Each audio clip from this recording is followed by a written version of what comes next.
1701 here. It came.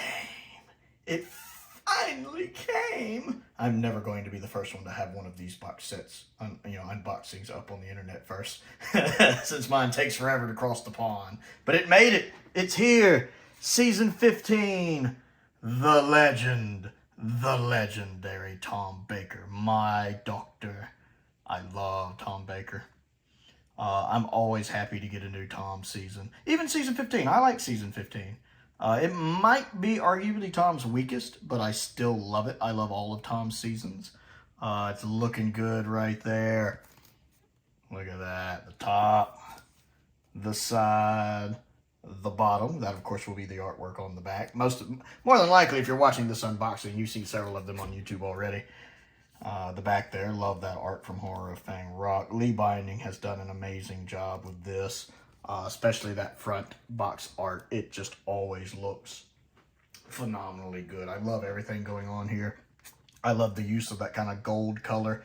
Really fits with Image of the Fendal, which I love how he did Image of the Fendal with the Fendalin creature right there in the back. That's perfect. Exactly how I wanted it. Went with the newer Rutan, which is kind of surprising. I wonder if that was added in later.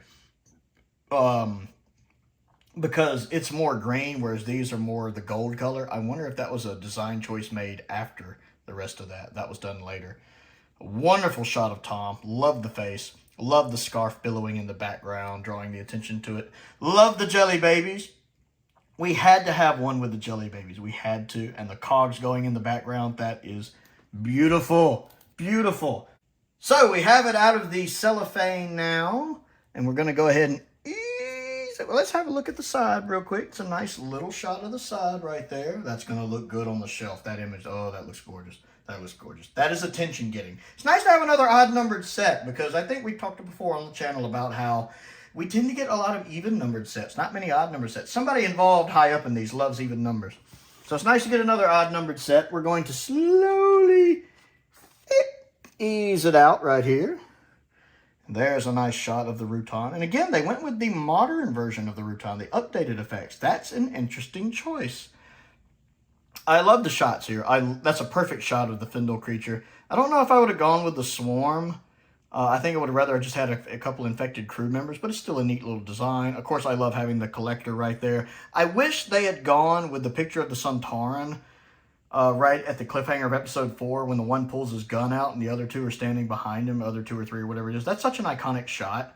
Plus, I think you should have went with the helmet on because I just don't think that makeup looks very good in this story. So I think with the helmet on would have been a better picture. But that's really only my critique. Other than that, 10 out of 10. It's amazing. I love it.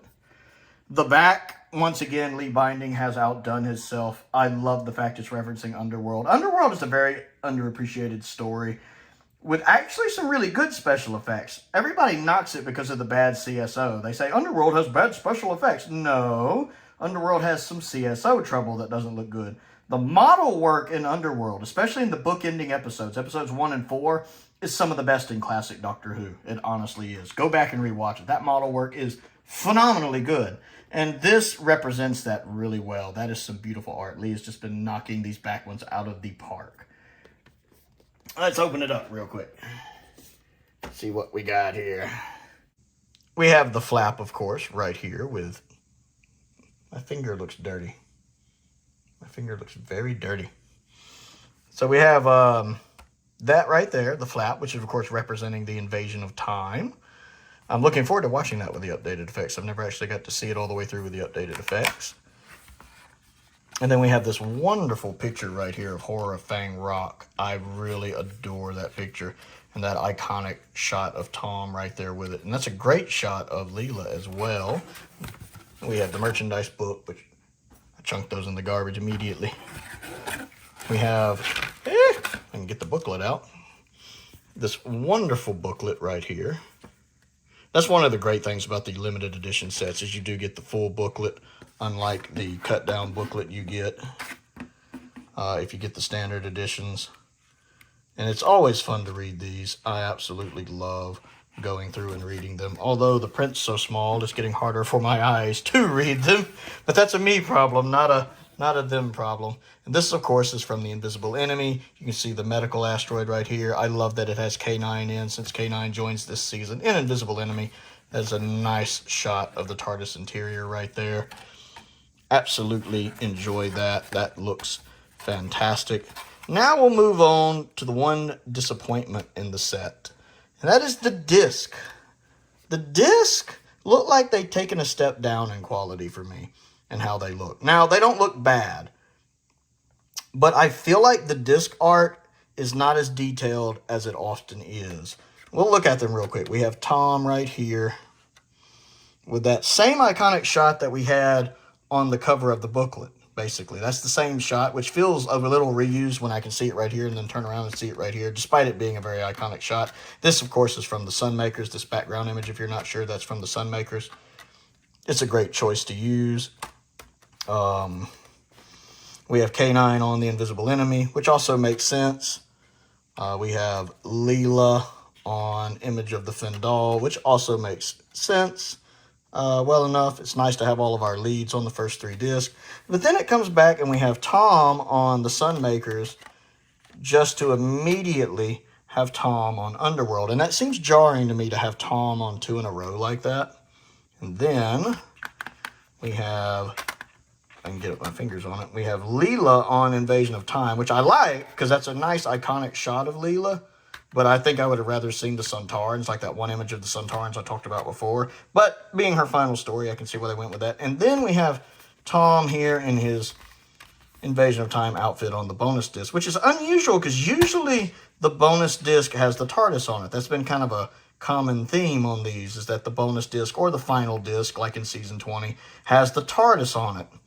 So it's a little odd not to have the TARDIS on the bonus disc, although that's a good shot of Tom. But all of the discs have our mains on it. K9, the Doctor, or Leela. None of the discs have enemies, villains, or just guest stars. And that, to me, is a little disappointing. And there's, of course, that wonderful shot of Tom that we get. It's a little disappointing. It just seems a little more basic, like not as much detail went into the disc art as Lee usually puts in them. To me, if you compare it to some of the other box sets, you'll see. Give me just a second, actually. We'll do that. So you compare that to, here's my standard 18 edition that Simon sent me recently. Thank you, Simon. You look at this disc art. Look at this for Season 18. Look how detailed that is. Look at that. Now, again, the Doctor and Leela are on a lot of them, but we also get some enemies here. We get some other stuff going on. Look at that. Legopolis, which Tom's final story, but you got all this stuff happening in the background with the TARDIS and all that. And then, of course, we have the K9 and Company disc. This disc art just looks so much more detailed and so much better to me. Like, more went into it. The 15 disc art, while still being fine, is just a little disappointing compared to what came before it, if that makes sense. I love Lee Binding's work. It's no shade on Lee Binding. I absolutely adore his work. And to me, the front and the back of this set definitely make up for it. But it was the one little nitpick I had, that the disc art just looked, I don't know if rushed or just a little less detailed than what came before, if that makes sense. So we're going to go ahead and we're going to pull all the Tom sets out and have a look at them real quick together. And here we go. We have all of the Tom stuff. Ooh, scroll out a little bit. We have all 5 of the Tom Baker season we've gotten so far. Boy, I can't talk today. It's hard to believe we have 5 Tom Baker seasons. 5. Only 2 left. Isn't that amazing? And they look so gorgeous. Which one's your favorite? I don't know which one's my favorite. It's really hard to pick.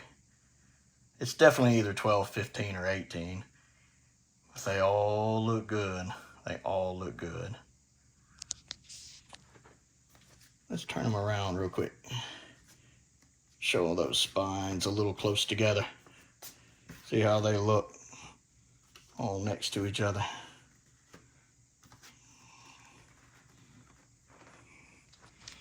And there we go.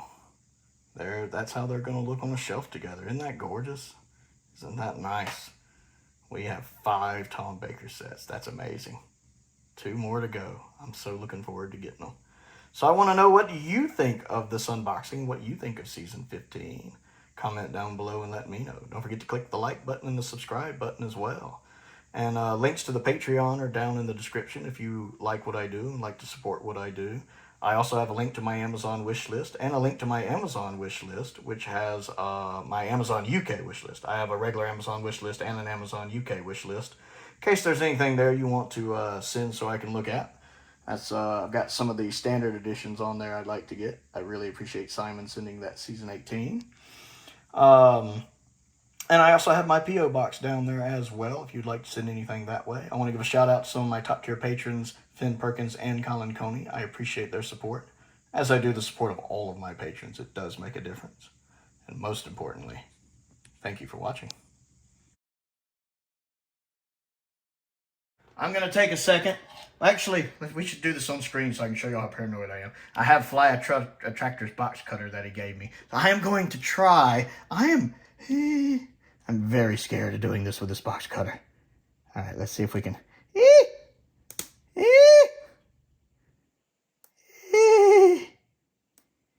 I know that sounds crazy, but I swear to the Lord, I don't have children, but if I had children, I have a feeling this would be like me changing a diaper.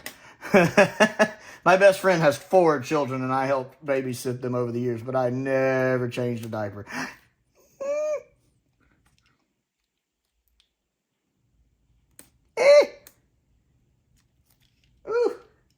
All right, let's see if that's good enough. We don't have to touch the sharp blade next to it anymore, because I don't like that.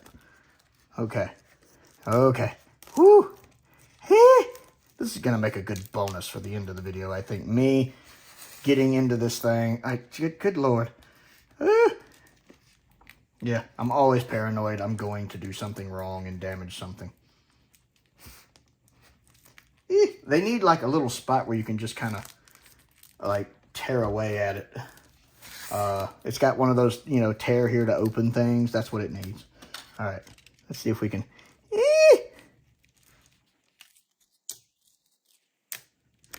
Ooh, yeah, totally paranoid. Totally paranoid. When you have no hand-eye coordination, you get totally paranoid about this. Okay. Okay.